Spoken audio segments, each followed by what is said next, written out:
தேவனை அறிந்த பிறகு அவரை அறிகிற அறிவிலே விருத்தி அடையும் பொழுது ஆண்டவர் இந்த உலகத்திற்கும் சரி பிசாசுக்கும் சரி நம்மை சுட்டி காண்பிக்கிற ஒரு சாட்சிகளாகத்தான் அவர் வைக்க விரும்புகிறார். ஆகவே நம்முடைய ஜீவியத்திலே இரண்டு காரியங்கள் மாறி மாறி வரும் அப்படிங்கிறதுல எந்த சந்தேகம் இல்லை. தேவன் யாரையெல்லாம் அப்படி அழைத்திருக்கிறாரோ, குறிப்பாக நம்முடைய சபையிலே சிஎஃப்சி சபை என்று சொல்லுகிறோம்,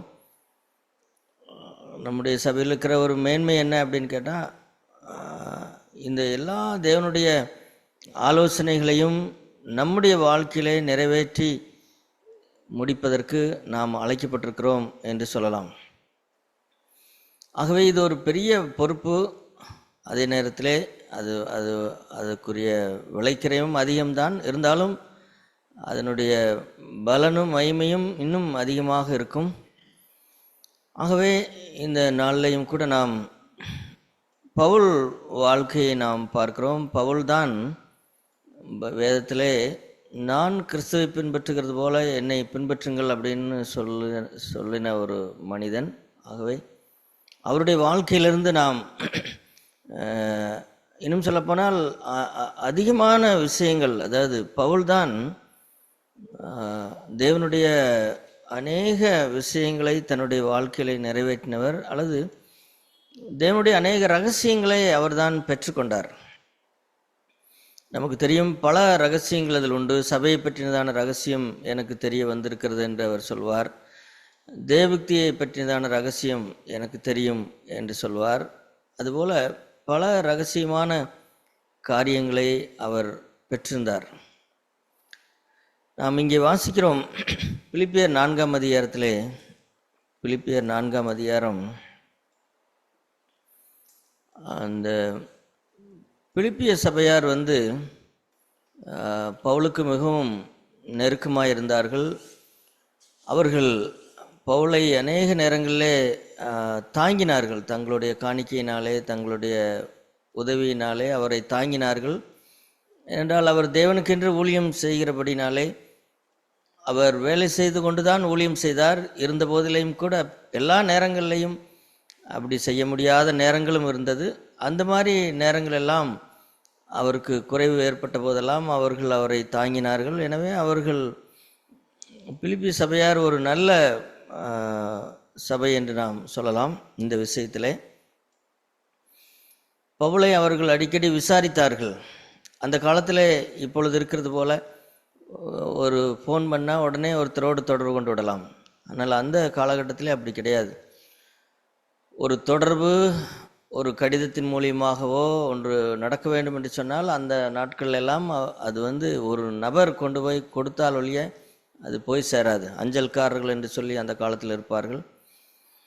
அவர்கள் மூலமாகவோ அல்லது சபையிலிருந்து ஒரு சகோதரனோ அவர்கள் போனால் ஒழிய இதெல்லாம் நடக்காது. எனவே ஒரு தகவலானது இன்னொரு மனுஷனுக்கு சென்று சேர வேண்டும் என்று சொன்னால், அல்லது ஒரு ஒரு நிருபம் இன்னொரு சபைக்கு போக வேண்டும் என்று சொன்னால், இன்றைக்கு இருக்கிறது போல உடனேக்குடனே என்ன செய்யாது, நடக்காது. மாத கணக்கில் ஆகலாம். அப்படி பிலிப்பி சபையார் அவரை விசாரிக்கும் பொழுது அந்த தகவல் பவுலுக்கு எட்டினதற்கு நாட்களானது. ஆகவே அவர் அதை குறித்து சந்தோஷப்பட்டார். அதான் இப்போ நம்ம நினச்சோம்னா உடனே பிறரை விசாரித்து விடலாம். ஃபோன் மூலமாக விசாரிக்கலாம். எதுவாக இருந்தாலும் உடனுக்குடன் நாம் நினைச்ச உடனேயே ஒருத்தரை பற்றி நினைக்கிறோம் அப்படின்னு சொன்னால் அடுத்த வினாடியே அவர்களை விசாரித்து விடலாம். ஃபோன் கனெக்ஷன் மட்டும் செல்ஃபோன் இருக்கிறது. யார் வேணாலும் உடனே ஒரு ஞாபகம் வந்தது உடனே ஃபோன் பண்ணேன் என்று சொல்லலாம். ஆனால் அந்த காலத்தில் அப்படி இல்லை. நாம் மனது நமக்கு இருக்கலாம், பவுலை நான் பார்க்க வேண்டும், பவுலை விசாரிக்க வேண்டும் அப்படிங்கிற மனது பிலிப்பி சபையாருக்கு இருந்தது. ஆனால் அவர்கள் அந்த தகவல் போய் பவுலுக்கு சேருவதற்கோ மாத கணக்குகள் ஆனது. ஆகவே பிலிப்பி சபையாருடைய ஒரு தகவல் பவுலுக்கு சேரும் பொழுது அவர் அதை குறித்து சந்தோஷப்பட்டார் அப்படின்னு சொல்லி இந்த பிலிப்பியர் 4ஆம் அதிகாரம் 10ஆம் வசனத்திலிருந்து நான் வாசிக்கிறேன். பிலிப்பியர் 4:10, என்னை விசாரிப்பதற்கு நீங்கள் இப்பொழுது மறுபடியும் மனம் மலர்ந்தபடினாலே கர்த்தருக்குள் மிகவும் சந்தோஷப்பட்டேன். இப்படி செய்ய எண்ணம் கொண்டிருந்தீர்கள், சமயம் மாத்திரம் உங்களுக்கு நேரிடவில்லை அப்படிங்கிறார். அதாவது பவுல் ஒரு குறையாக அவர் சொல்லலை. இப்போ நாம் பொதுவாக என்னை விசாரிக்கிறதுக்கு உங்களுக்கு நேரமே இல்லை, என்னை ஒரு பொருட்டாவே நீங்கள் நினைக்கல, அல்லது என்னை விசாரிக்கவே இல்லை, அல்லது அவர் சொல்கிறது அந்த குறைங்கிற ஆவியோட சொல்ல, இத்தனை நாள் ஆச்சா என்னை பற்றி கேட்குறக்கு, என்னை விசாரிக்கிறதுக்கு, ஒரு ஃபோன் பண்ணுறதுக்கு இவ்வளோ நாள் ஆயிடுச்சா அப்படின்னு அவர் சொல்லலை. அதாவது என்னை விசாரிப்பதற்கு நீங்கள் இப்பொழுது மறுபடியும் மனம் மலர்ந்தபடினால் கர்த்தருக்குள் மிகவும் சந்தோஷப்பட்டேன் அப்படின்னு சொல்லுகிற வார்த்தை ஏதோ குறையாய் அவர் சொல்ல. எவ்வளோ நாள் கழித்து இப்போ தான் என்கிட்ட பேசுகிறீங்க, எவ்வளோ நாள் ஆச்சு நீங்கள் என்னை விசாரிக்கவே இல்லை, இப்போ தான் விசாரிக்கிறீங்க அப்படின்னு அவர் சொல்ல.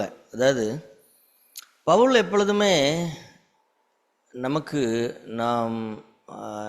அதான் இந்த வாழ்க்கை, கிறிஸ்துவுக்குள் வாழ்கிற வாழ்க்கை என்பது ஏதோ ஒரு மனக்குறையோடு கூட பல நாள் இருந்து கொண்டிருக்கிறது போலவும், அந்த குறையை ஏதோ ஒரு நாளில் தீரும் பொழுது அதை குறித்து சந்தோஷப்படுகிறது போலவும் அப்படியெல்லாம் இல்லை. அப்படிதான் அநேகம் நினைக்கிறார்கள். ஆனால் அப்படி இல்லை, பவுலும் அப்படி இல்லை.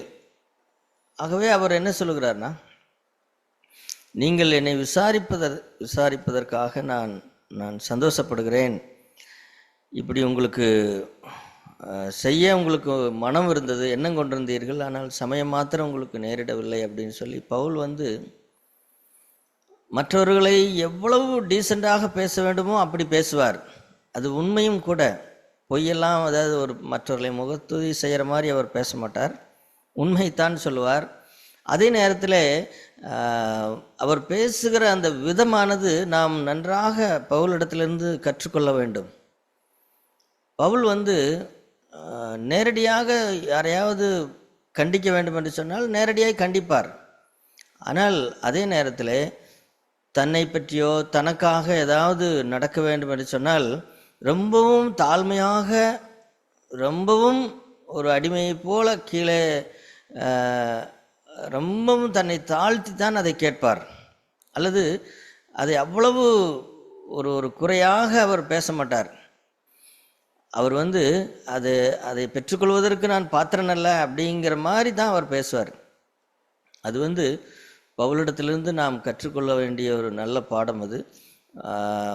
அவர் இப்படி உங்களுக்கு சமயம் உங்களுக்கு எண்ணம் இருந்தது, ஆனால் உங்களுக்கு என்ன செய்யலை, ஒரு வேளை இப்பொழுது இருக்கிற மாதிரி செல்ஃபோன் இருந்தால் உடனே விசாரிச்சுருந்துருப்பாங்க பிலிப்பி சபையார். ஆனால் அந்த காலத்தில் அப்படி இல்லை அப்படின்னு சொல்லி அந்த சூழ்நிலைகளை புரிந்து கொண்டு ஒருத்தரை விளங்கி கொள்ளுகிறது என்பது, ஒரு நல்ல ஆவியோடு இருக்கிறது என்பது இதுதான் சகோதரிகளே. அதாவது நல்ல ஆவி என்பது சகோதரத்துவத்திலே, சபையிலே ஒருவருக்கொருவர் நல்ல ஆவியோடு இருக்கிறது என்பது என்றால் என்னன்னு கேட்டால், அந்த பிரதர் என்னை கண்டுக்கவே மாட்டேங்கிறாரு, அவர் என்னை பார்க்குறதே இல்லை அப்படின்னு பேசுகிறதல்ல. மாறாக அவர் என்னை பார்க்கணும் தான் அவருக்கு மனசு இருக்கும், ஆனால் அவருக்கு என்ன செய்யலை, அவருக்கு நேரம் இல்லை, அதனால அவர் வராமல் இருக்கிறாரு அப்படின்னு சொல்கிறது அது உண்மையும் கூட. அதில் பொய்யெல்லாம் இருக்கும் என்று சொல்லவில்லை. எல்லாருக்குமே ஒரு சிலர் தான் அந்த கிறிஸ்துவின் ஆவி இல்லாதவர்களாக சுயநலமாக இருப்பார்கள். ஆனால் மற்றபடி எல்லாருக்குமே மற்றவர்களை விசாரிக்க வேண்டும், பார்க்க வேண்டும் அப்படிங்கிற ஆசை இருக்கும், நேரம் இருக்காது. அப்படி என்ன செய்யார், அப்படிதான் நாம் விளங்கி கொள்ள வேண்டும். பவுல் அப்படிதான் விளங்கி கொண்டார். பாருங்கள், அவர் ஒரு மிகப்பெரிய அப்போஸ்தலர், அவர் இருக்கிறதுலே உயர்ந்தவர் அந்த ஸ்தானத்தில். ஆனால் அவரோ பிலிப்பிய சபையாரை பார்த்து அவர் அப்படி கேட்கிறதை பாருங்கள். அதுபோல் நம்முடைய வாழ்க்கையில் இந்த மாதிரி நாம் பேசி பழக வேண்டும். டக்குன்னு அதே நேரத்தில் நம்முடைய மனசில் என்ன இருக்குதோ அதான் வெளியே வரும். மனசில் குறை இருந்தால் வார்த்தையும் குறையாதான் வரும். மனசில் குறை இல்லைன்னு சொன்னால் யாரையும், அதாவது சுத்தமுள்ளவர்களுக்கு சகலம் சுத்தமாக இருக்கும் அப்படின்னு சொல்லி தீத்துவில் பவுல் எழுதுவார். மனசு சுத்தம் இல்லைன்னு சொன்னால் எதுவுமே சுத்தமாக, அதாவது எதிர் நபரை பார்க்கும்போதெல்லாம், அதாவது தான் சுத்தம் இல்லாமல் இருந்துக்கிட்டு எதிர் நபரை பார்க்கும்போதெல்லாம் என்ன நடக்கும்னு கேட்டால் அவர் தெரியும், அவர் இதனால தான் அவர் வரல. ஏன்னா அவர் அப்படி நினச்சிருப்பார், நான் இன்னைக்கு அவரை சத்தம் போட்டேன்னா அதனால் அவர் மனசை புண்பட்டு இப்போ பார்க்கவே வரமாட்டேங்கிறாரு அப்படின்னு ஒரு ஒரு அதாவது தன்னுடைய தன்னுடைய மனது தப்பாக இருக்குது. தன்னுடைய மனது தப்பாக இருக்கிறதுனால தான் பார்க்குற எல்லாருமே அப்படி தான் இருப்பாங்க அப்படின்னு நினைக்கிறது தவறு. இல்லை இல்லை, அப்படி இல்லை. என்னுடைய மனது அவிசுவாசமாக இருந்தால், என்னுடைய மனது அசுத்தமாக இருந்தால், நான் மற்றவர்களை பற்றி நினைக்கிறதும் அப்படி தான் நினைப்பேன். ஆனால் பவுலுடைய மனது சுத்தமாக இருந்தபடினாலே அவர் அப்படியெல்லாம் பேசலை, அப்படியெல்லாம் நினைக்கல. நீங்கள் என்னை இப்போவாது இவ்வளோ பெரிய ஒரு ஊழியக்காரனை நீங்கள் விசாரிக்காமல் இருந்தீங்க, இப்போவாது விசாரிச்சிங்களே இப்படி அப்படின்னு அந்த ஒரு அசுத்தத்தோடு கூட, ஒரு அவிசுவாசத்தோடு கூட எதிர் நபரை குற்றம் சாட்டுகிறது போல, அல்லது வம்புக்கு போய் உதவி வாங்குகிறது போல அப்படியெல்லாம் பவுல் இல்லை. பவுலுடைய இருதயம் சுத்தமாக இருந்தபடினாலே எதிர்நபர் ஒன்று செய்யாமல் விட்டிருந்தாலும் கூட அந்த செய்யாமல் விட்ட காரியத்தை கூட நல்ல விதமாகத்தான் அவர் எடுத்துக்கொண்டார். நல்ல விதமாக தான் எடுத்துக்கொண்டார். அது சில நேரங்களில் உண்மையும் கூட. சில பேர் நம்மை விசாரிக்க மனதாக இருப்பார்கள், ஒருவேளை மறந்திருப்பார்கள், அல்லது ஒருவேளை நேரம் இருந்திருக்காது, இப்படி பல காரணங்கள் இருக்கக்கூடும். ஆனால் இப்போ என்னுடைய மனது சுத்தமாக இல்லைன்னு சொன்னால் எனக்கு தெரியும் அவங்க எல்லாம் இப்படி தான் இருப்பாங்க அப்படின்னு நான் சொல்வேன் என்று சொன்னால், இல்லை, பிரச்சனை எதிர் நபர்கிட்ட இல்லை, பிரச்சனை எங்கிட்ட தான் இருக்குது. பவுல் அப்படி இல்லை. பவுல் கொரிந்தி சபையார் அப்படி இருந்தார்கள். கொரிந்தி சபையார் அப்படி இருந்தார்கள். ஆனால் பவுல் அப்படி இல்லை. பவுல் என்னுடைய இருதயம் பூரித்திருக்கிறது அப்படின்னு அவர் சொல்லுவார். அந்த மாதிரி இந்த ஒரு விஷயத்தை, இந்த ஒரு வசனத்திலே இதை நாம் கற்றுக்கொள்ள வேண்டும். எப்பொழுதுமே கற்றுக்கொள்ள வேண்டும். யாரிடத்துலையுமே நன்மையைத்தான் எதிர்பார்க்கணும், தீமை யோசிக்கக்கூடாது. யாரிடத்துலையுமே ஒருத்தர் வரல, போகலை, ஒன்று செய்யலை, சொன்னதை செய்யலை அப்படின்னு சொன்னால் உடனே இந்த உலகம் சிந்திக்கிறது போல் நாம் சிந்திக்கக்கூடாது. அதெல்லாம் என்னென்னு எனக்கு தெரியும் அப்படின்னு பேசக்கூடாது, அல்லது இவங்கெல்லாம் அப்படின்னு நினைக்கக்கூடாது. இல்லை, அப்படி இல்லை. அது தேவ சிந்தை கிடையாது, தேவனுடைய சிந்தை அப்படி இல்லை. பவுல் அவர் அப்படி சிந்திக்கலை. பவுல் அவர் நல்ல எண்ணம், அது ஒரு நல்ல சிந்தை, அது நல்ல எண்ணம்.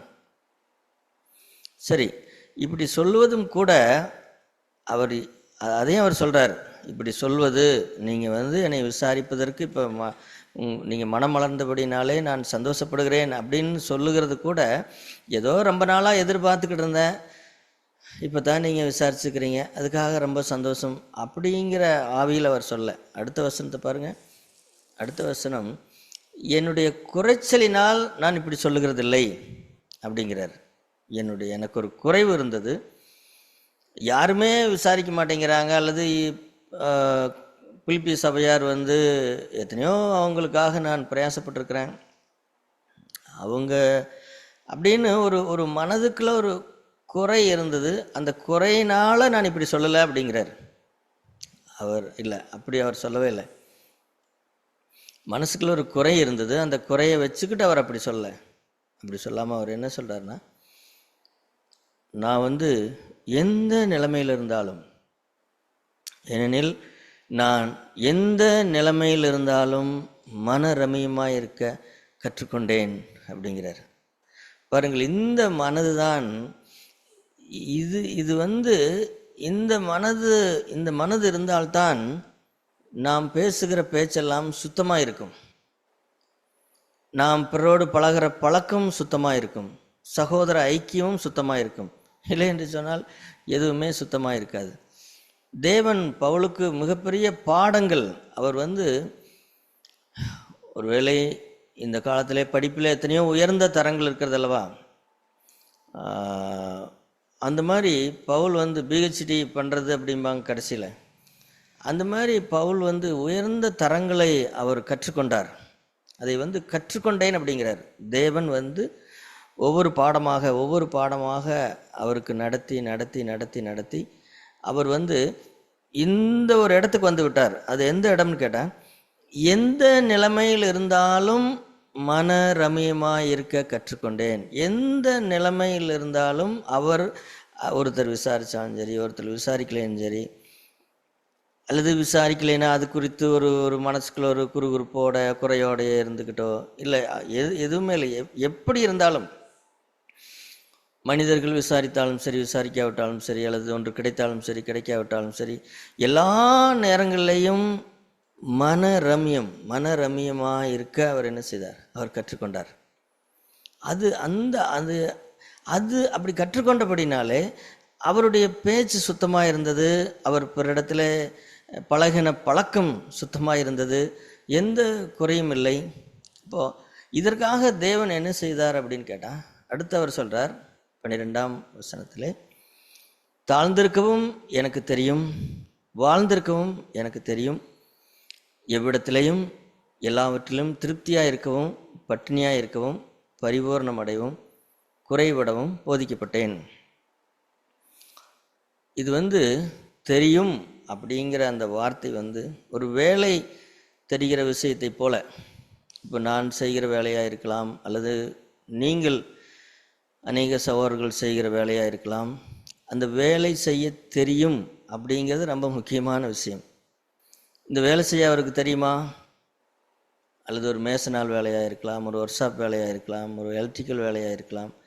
இந்த வேலை செய்ய தெரியுமா அப்படின்னுங்கிறது ரொம்ப முக்கியம். அப்படி தெரியாத ஆள்கிட்ட என்ன செய்ய முடியாதுன்னா கொடுக்க முடியாது. சரி, தெரியும் அப்படின்னு சொன்னால் அதுவும் கூட அது ஏதோ ஒரு நாள் காரியமல்ல. நன்றான திறமசாலிகளை நீங்கள் தேடி கண்டுபிடிப்பீர்கள் என்று சொன்னால் அந்த திறமசாலியாய் உருவாவதற்கு பல வருஷங்கள் ஆயிருக்கும். அது திடீர்னு போய் ஒரு படிப்பு படிச்சுட்டு கற்றுக்கொள்கிற விஷயம் அல்ல. இப்போ எங்கள் ஒர்க் ஷாப்பில் நாங்கள் எப்படி கண்டுபிடிப்போம்னு சொன்னால், ஒரு மனிதன் அவன் அந்த ஒர்க் ஷாப்பில் உட்காந்து அவன் சுற்றி எடுத்து அடிக்கும் பொழுது அவன் உண்மையிலே வேலை தெரிஞ்ச ஆளா இல்லையான்னு கண்டுபிடிப்பாங்க. அதே போல் கட்டர்னு ஒன்று இருக்கும். அந்த கட்டரை எடுத்து வைக்கும் பொழுதே, அந்த கட்டரை எடுத்து வெட்டும் பொழுதே, வெட்டின பிறகு அந்த வெட்டப்பட்ட பட்டாவோ அல்லது இரும்போ அது எப்படி இருக்கிறது என்கிறதை வைத்து அவனுக்கு வேலை தெரியுமா தெரியலன்னா நாங்கள் சொல்லிடுவோம். அதனால் வேலை தெரியும் அப்படிங்கிறது ரொம்ப முக்கியமானது. அது சீக்கிரத்திலே வர்றதில்லை. அதுபோல் பவுலுடைய வாழ்க்கையில் ஆண்டவர் என்ன செய்தார்னா, இந்த தெரியும் எனக்கு தெரியும் அப்படின்னு என்றால் அநேகருக்கு தெரிய மாட்டேங்கிறதே. வாழ்ந்திருக்கவும் தெரியல, தாழ்ந்திருக்கவும் தெரியல, பரிபூர்ணமாக இருக்கவும் தெரியல, பட்னியாக இருக்கவும் தெரியல. ஆனால் பவுல் இந்த எல்லா விஷயங்கள்லையும் தெரியும் அப்படிங்கிறார். ஏதோ சும்மா இப்போது ஐஸ்வர்யமெல்லாம் அதெல்லாம் பாதகம், ஐஸ்வர்யானெல்லாம் சரியில்லை அப்படின்னும் அவர் பேசலை. அல்லது ஏழைகள் எல்லாம் ரொம்பவும் முக்கியம், ஏழைகள் எல்லாம் அப்படின்னும் பேசலை. அவர் ரெண்டையுமே சமநிலையாய்த்தான் பேசுகிறார். எதுவாக இருந்தாலும் நான் சரியாக செய்வேன் அப்படிங்கிறதான். இப்போ பழைய ஏற்பாட்டில் இதை உங்களுக்கு விளக்க வேண்டும் என்று சொன்னால், பழைய ஏற்பாட்டு தரத்திலே இப்படிப்பட்ட விஷயங்கள் கொஞ்சம் கஷ்டம் அவர்களுக்கு மட்டுமல்ல, நமக்கும் கூட கஷ்டம்தான். அதாவது பரிபூர்ணம் திருப்தியாக இருக்கவும், பட்னியாக இருக்கவும், பரிபூர்ணம் அடையவும், குறைவிடவும் போதிக்கப்பட்டேன் அப்படிங்கிறார். அதாவது இந்த ரெண்டு நிலைகளுமே பவுலை என்ன பண்ணலைன்னா ஒன்றுமே பண்ண முடியல. அந்த அளவிற்கு அவரை தேவன் உருவாக்கினார். இப்போ உதாரணமாக, ஆனால் பழைய ஏற்பாட்டு ஜனங்களுக்கு அப்படி இல்லை, அவர்கள் அதில் கஷ்டப்பட்டாங்க. உதாரணமாக ஒரு நல்ல வசனத்தை உங்களுக்கு காண்பிக்கிறேன். நீதிமொழிகள் புஸ்தகம் 30ஆம் அதிகாரத்தில் ஒரு அருமையான வசனம். அதை நாம் இன்றளவும் நாம் அதை வைத்து கொள்ளலாம். ஆனால் அதை விட மேலானது தான் இப்பொழுது நாம் படித்த பிலிப்பியரை படித்த வசனம். நீதிமொழிகள் 30ஆம் அதிகாரத்திலே அந்த ஆகூர் அப்படிங்கிற ஒரு ஞானி, ஆகூர் அப்படிங்கிற யாக்கேயின் குமாரனாகிய ஆகூர் அப்படிங்கிற புருஷன் ஈத்தியேல் அப்படிங்கிறவனுக்கும் ஊகால் அப்படிங்கிறவனுக்கும் உபதேசம் பண்ணி நிறைய விஷயங்களை சொல்லிக் கொடுக்குறார். அப்படி சொல்லிக் கொடுக்கும்போது ஆண்டவர்கிட்ட வந்து அவர் பண்ண ஜெபத்தையும் அவர் சொல்லி கொடுக்குறார். நான் எப்படி ஆண்டவர்கிட்ட எதை கேட்டேன் அப்படின்னு அவர் சொல்லி கொடுக்குறார். அப்படி சொல்லும் பொழுது ரெண்டு ரெண்டு விஷயங்களுக்காக அந்த ரெண்டு விஷயங்களும் எனக்கு தாங்க அப்படின்னு கேட்குறாரு. அது வந்து நான் மரிக்கும் பரியந்தம், என்னுடைய மரண பரியந்தம் அந்த ரெண்டு விஷயங்களும் எனக்கு தாங்க அப்படிங்கிறாரு. ஒன்று என்ன அப்படின்னு கேட்டால், மாயையும் பொய் வசனிப்பையும் எனக்கு தூரப்படுத்தும் அப்படிங்கிறார். மாயையும் பொய் வசனிப்பையும், மாய்மாலத்தையும், நடிக்கிறது மற்றவங்ககிட்ட வந்து நடிக்கிறது, அதேபோல் பொய் வசனிப்பு, பொய் பேசுறது, இந்த ரெண்டு விஷயத்தையும் தயவு செய்து எனக்கு தூரப்படுத்துங்க. நான் சாக வரைக்கும் நான் மாய்மாலம் பண்ணக்கூடாது, நான் வந்து பொய் சொல்லக்கூடாது அப்படின்னு சொல்லி அதை கேட்குறாரு. ரெண்டாவது அவர் என்ன கேட்குறாருன்னா, இந்த ரெண்டாவது விஷயம்தான் நமக்கு இப்போ நாம் படித்து கொண்டிருக்கிற இந்த விஷயத்துக்கு பொருந்தும். தரித்திரத்தையும் ஐஸ்வர்யத்தையும் எனக்கு கொடாதிருப்பீராக. நான் பரிபூர்ணம் அடைகிறதினால் மறுதலித்து கர்த்தர் யார் என்று சொல்லாதபடிக்கும், தரித்திரப்படுகிறதினால் திருடி என் தேவனுடைய நாமத்தை வீணிலே வழங்காதபடிக்கும் என் படியை எனக்கு அளந்து என்னை போஷித்தரலும். இது வந்து அவர் வந்து ரொம்ப தயவாக ஆண்டவர்கிட்ட கேட்குறாரு. ஆண்டவரே, இது எனக்கு கண்டிப்பாக நீங்கள் தாங்க, இது எனக்கு மறுக்காமல் நீங்கள் எனக்கு தரணும் அப்படிங்கிறாரு. பழைய ஏற்பாட்டின் தரத்தின்படி இப்படி ஒரு மனுஷன் கேட்கிறான் அப்படின்னு கேட்டால் அவன் உண்மையிலேயே ஒரு உயர்ந்த மனுஷன்தான். உண்மையிலே அந்த ஆகூர் என்கிறவன் ஒரு உயர்ந்த மனுஷன், ஒரு ஞானி. அவன் உண்மையிலே ஞானமடைந்த மனுஷன். இல்லையென்றால் இப்படியெல்லாம் ஜெபிக்க மாட்டான். ஆனாலும் கூட அந்த ஆகூர் பயந்ததற்கும் இப்பொழுது நாம் இருக்கிற நிலைக்கும் சற்று வேறுபாடு உண்டு. அதாவது ஆகூருடைய நீதியின் தரத்திற்கும் பவுல் அடைந்த நீதியின் தரத்திற்கும் சற்று வித்தியாசம் உண்டு. வித்தியாசம் என்கிறதை விட இது ஒரு மேலான தரம் என்று சொல்லலாம். அது ஒரு ஆரம்ப கல்வி என்று சொன்னால் இது ஒரு உயர்நிலை அல்லது காலேஜ் படிக்கிற பாடம் என்று சொல்லலாம். இப்போ இங்கே வந்து இவர் என்ன கேட்குறாரு அப்படின்னு கேட்டால், தரித்திரத்தையும் ஐஸ்வர்யத்தையும் எனக்கு கொடாதிருப்பீராக அப்படிங்கிறாரு. அதாவது நான் வந்து ரொம்ப பஞ்சத்தில் அடிபட்டு வேலையே இல்லாமல் ரொம்ப கஷ்டத்தை எனக்கு என்னோடய வாழ்க்கையில் அனுமதிச்சிடாதீங்க. அதே நேரத்தில் எனக்கு நிறையா கொடுக்காதீங்க, நிறையா பரிபூர்ணமாக கொடுத்து தேவைக்கு மேலே எனக்கு நிறையா பணத்தையும் செல்வத்தையும் கொடுக்காதீங்க அப்படின்னு அவர் வந்து கேட்குறாரு. இது ஒரு பாருங்கள், இது ஒரு மனுஷன். இந்த உலகம் பூராவும் மனிதர்கள் பணத்தை தேடி ஓடுகிறார்கள். கிறிஸ்துவர்களே வஞ்சிக்கப்படுகிறார்கள். கிறிஸ்துவர்களே வந்து கர்த்தர் எங்களை உயர்த்துகிறார் அப்படின்னு சொல்லுகிறது வந்து அது என்ன உயர்த்துகிறார் அப்படின்னு சொல்லி உள்ளே போய் பார்த்தோம்னு சொன்னால் எல்லாமே பண விஷயமாய்த்தான் இருக்கும். கர்த்தர் வந்து உயர்த்துகிறது மாம்சத்திற்கு மேலாக, பிசாசுக்கு மேலாக, இந்த உலகத்திற்கு மேலாக நம்மை உயர்த்துகிறார் என்கிறதான் உயர்வு. ஆனால் கிறிஸ்தவர்கள் விளங்கி கொள்ளுதல்னு கேட்டால், உயர்வு அப்படின்னா என்ன அப்படின்னு கேட்டால், நான் கிறிஸ்துவுக்குள் வரும்போது ரொம்ப கடன்பட்டவனாக இருந்தேன். ஆண்டவர் வந்து இப்பொழுது கடனெல்லாம் மாற்றி ஒரு சொந்தமாக ஒரு வீடு வாங்க உதவி செய்தார், ஒரு கார் வாங்க உதவி செய்திருக்கிறார், இன்றைக்கெல்லாம் நான் ஆண்டவர் என்னை ஆசீர்வதிச்சிருக்கிறார் அப்படின்னு சொல்லுகிறது எல்லாமே இந்த உயர்வு அப்படிங்கிறதான் சொல்லுகிறார்கள். ஆனால் இந்த மனுஷன், பழைய ஏற்பாட்டில் வாழ்ந்த மனுஷன் சொல்லுகிறான், எனக்கு தரித்திரம் வேண்டாம் என்றால், தரித்திரப்படும் பொழுது நான் அவிசுவாசப்பட்டு அல்லது நான் திருடி விடுவேனோ அப்படிங்கிற பணமில்லைங்கிறது என்னை கலங்க பண்ணுகிறது. இப்போ ஏழைகளின் வறுமை அவர்களை கலங்க பண்ணும்னு எழுதியிருக்கிறது. பணம் இல்லை, பிள்ளைகளுக்கு சாப்பாடு கொடுக்கறதுக்கு காசு இல்லை, பொருள் வாங்குற காசு இல்லை அப்படிங்கிறது அந்த வறுமையானது ஏழைகளை நாளைக்கு என்ன செய்கிறது அப்படிங்கிறது வந்து அவர்களை கலங்க பண்ணுகிறது.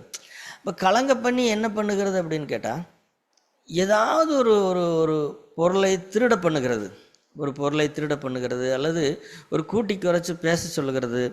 ஏன்னா எனக்கு பணம் இல்லையே, என்னுடைய தேவை சந்திக்கப்படணுமே அப்படின்னு சொல்லி அந்த கூட்டி குறைச்சி பேச வைக்கிறது. இப்படி தான் வறுமை என்ன செய்கிறதுன்னு கேட்டால் மனிதர்களை பண்ணுகிறது. அதே போல் அந்த மாதிரி ஆகி நான் திருடனா மாறிடக்கூடாது ஆண்டவரே அப்படின்னு பயந்தார் இந்த ஞானி.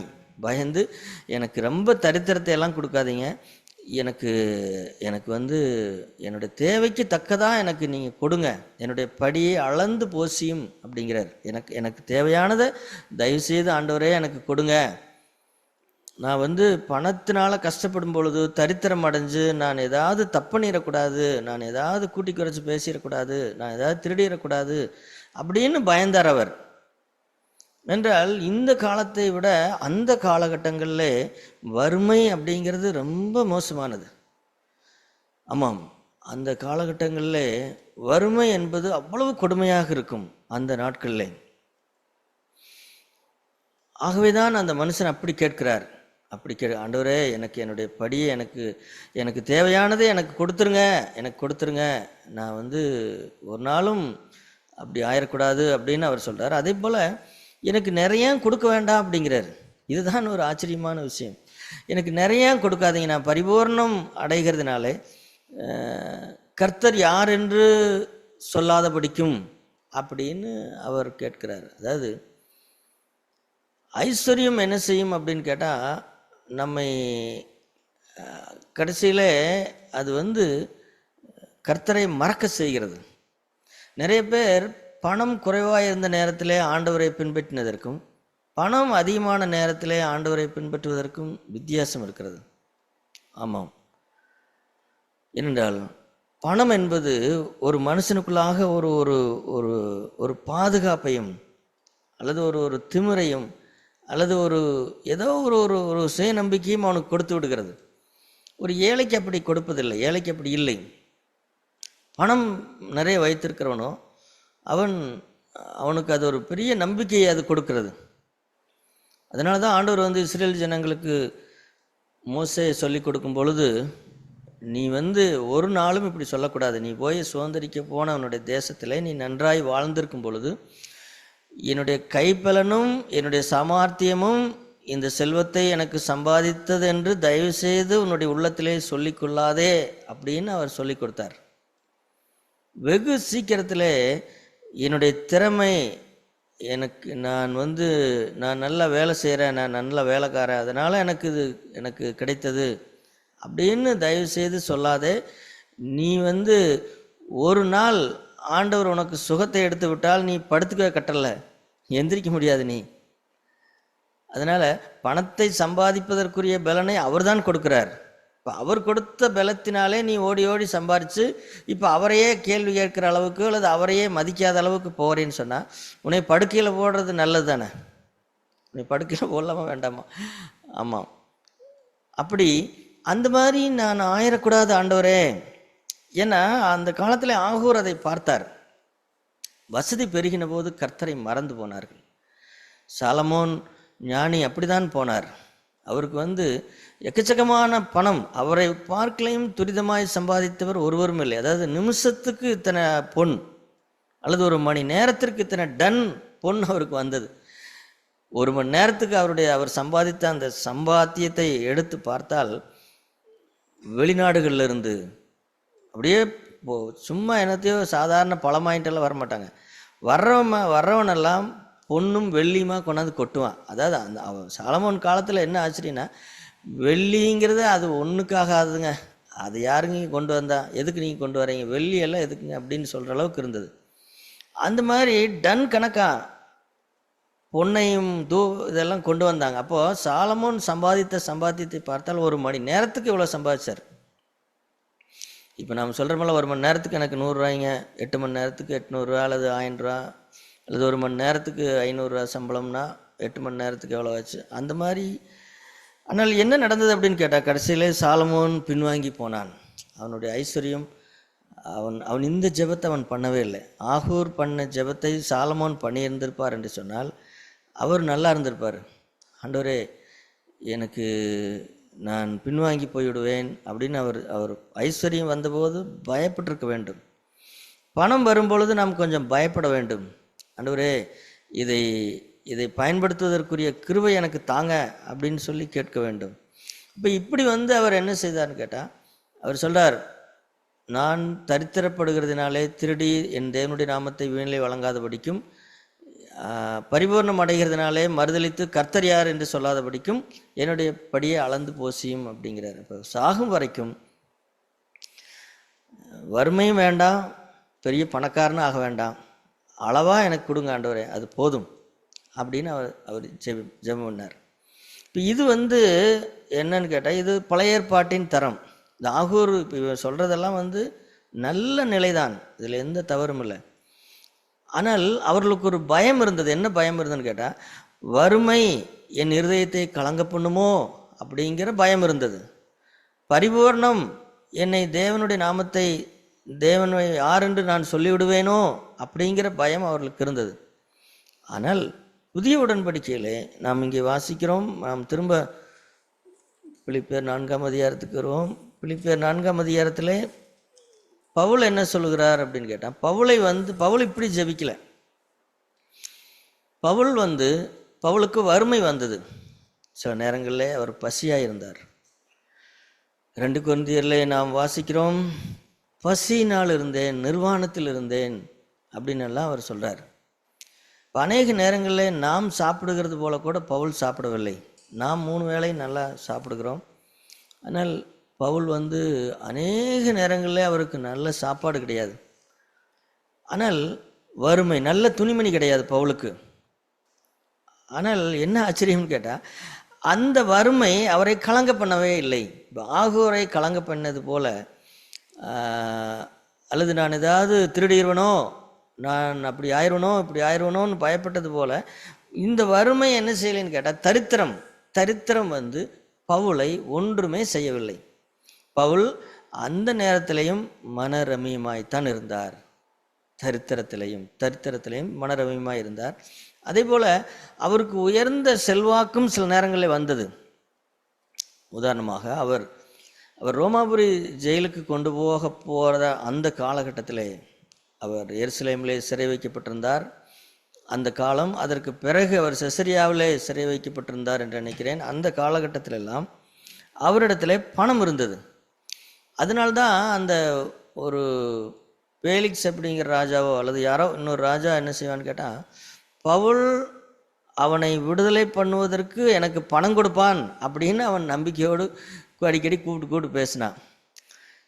தரித்திரனாக ஒன்றுமில்லாதனாக இருக்கிறவங்ககிட்ட போய் எப்படிங்க அப்படி நம்பிக்கையாக பேச முடியும்?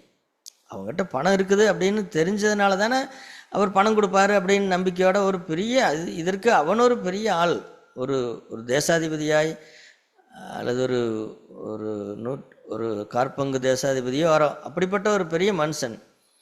அவன் சொல்லுகிறான், அந்த வசனத்தை பாருங்கள், அப்போஸ்தலர் நடபடிகளில் 20ஆம் அதிகாரமோ அல்லது 21 இருக்கும்.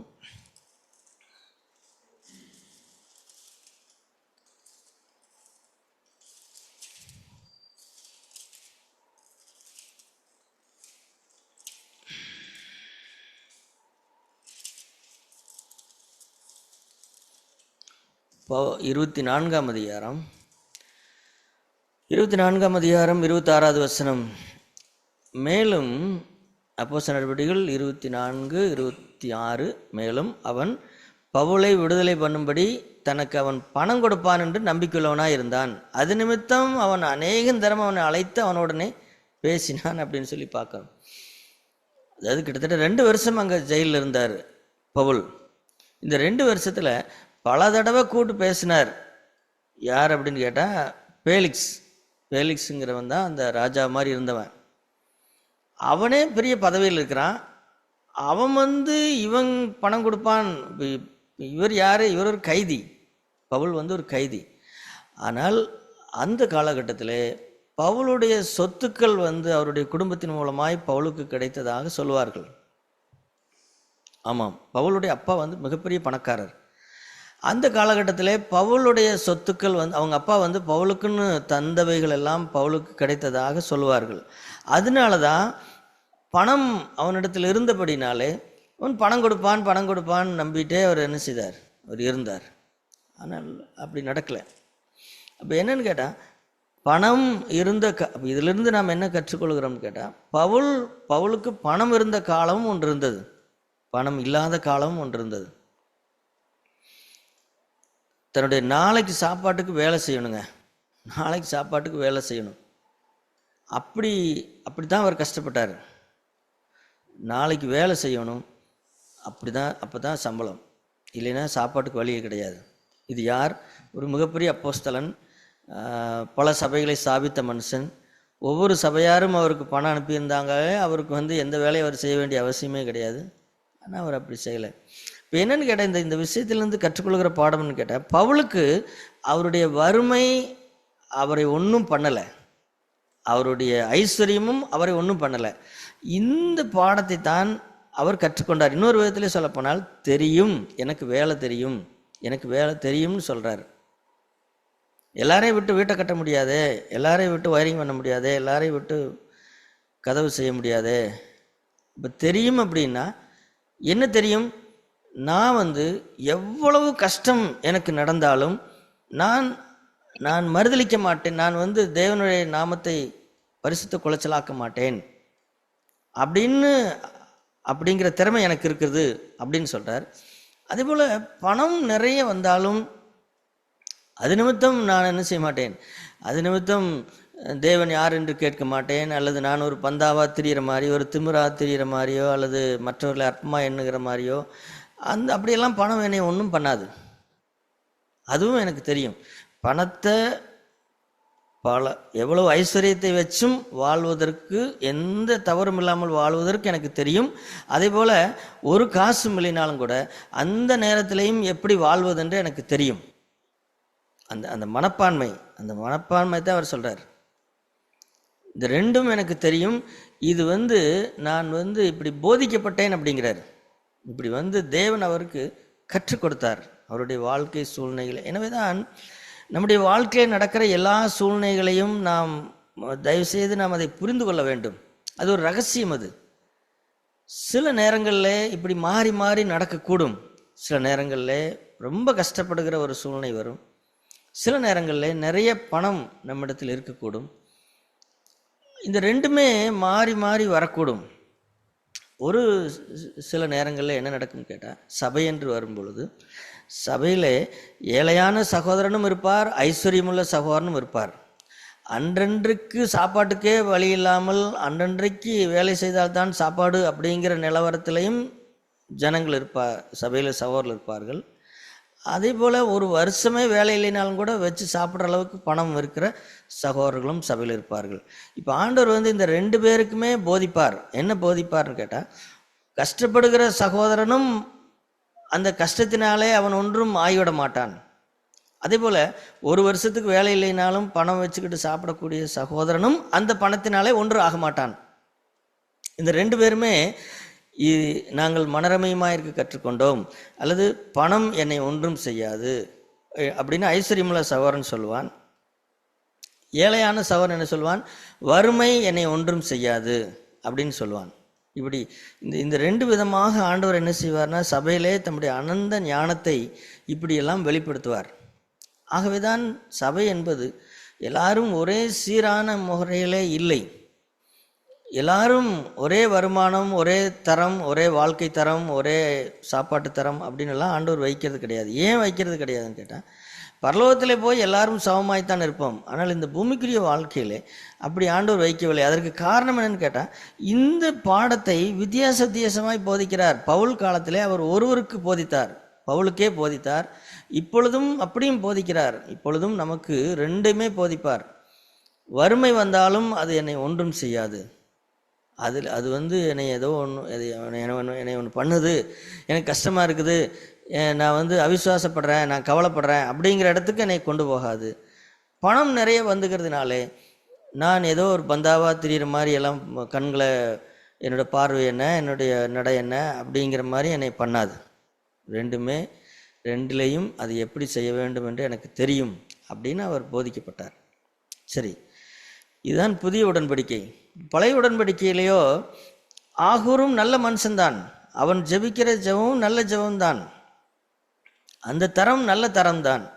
ஆனால் இதுவோ அதைவிட உயர்ந்த தரம், ஆண்டவரே ஆகூர், ஆண்டவரே எனக்கு வறுமையும் வேண்டாம், ஐஸ்வர்யம் வேண்டாம், அளந்து போசிங்க, அண்ணன்னு கொடுங்க போதும் எனக்கு அப்படின்னு சொன்னார். நான் பவுலோ வறுமை வந்தாலும் சரி, ஐஸ்வர்யம் வந்தாலும் சரி, இந்த ரெண்டும் என்னை ஒன்றும் பண்ணாது. எல்லா இடத்துலையும் எவ்விடத்திலையும் எல்லாவற்றிலையும் திருப்தியாக இருக்கவும், பட்னியாக இருக்கவும், பரிபூர்ணம் அடையவும், குறைவிடவும் போதிக்கப்பட்டேன். பிரியாணி சாப்பிடவும் தெரியும், கஞ்சி குடிக்கவும் எனக்கு தெரியும். இந்த ரெண்டும் என்னை ஒன்றும் பண்ணாது. ஏதோ கஞ்சி குடிக்கும்போது என்ன செய்கிறது, இதுதான் குடிக்க வேண்டியிருக்குது. பழைய சோறு சாப்பிடும் பொழுது ஏதோ பரிதாபப்பட்டு கொண்டு, பிரியாணி சாப்பிடும் பொழுது ஏதோ பந்தாவா சாப்பிட்டு கொண்டு, இதெல்லாம் இல்லை. இது எதுவுமே என்னை ஒன்றும் பண்ணாது. பழைய சோறு சாப்பிட்றதும் மனரமியமாய் சாப்பிடுவேன், பிரியாணி சாப்பிட்றனாலும் மனரமியமாய் சாப்பிடுவேன். இது ரெண்டும் என்னை ஏதோ பண்ணும் அப்படின்னுலாம் கிடையாது. இப்போ இந்த தரம் புதிய உடன்படிக்கையிலே உண்டாகிறது. இந்த சரி, இப்போ அடுத்தது என்னன்னு கேட்டால், இந்த தரத்தை எப்படி அடைவது, இது எப்படி முடியும் அப்படின்னா 13ஆம் வசனம், என்னை பலப்படுத்துகிற கிறிஸ்துவினாலே எல்லாவற்றையும் செய்ய எனக்கு பலன் உண்டு. இதனுடைய ரகசியம் என்ன? எப்படி இப்படியெல்லாம் முடியும்? இது எப்படி நடக்கக்கூடும்?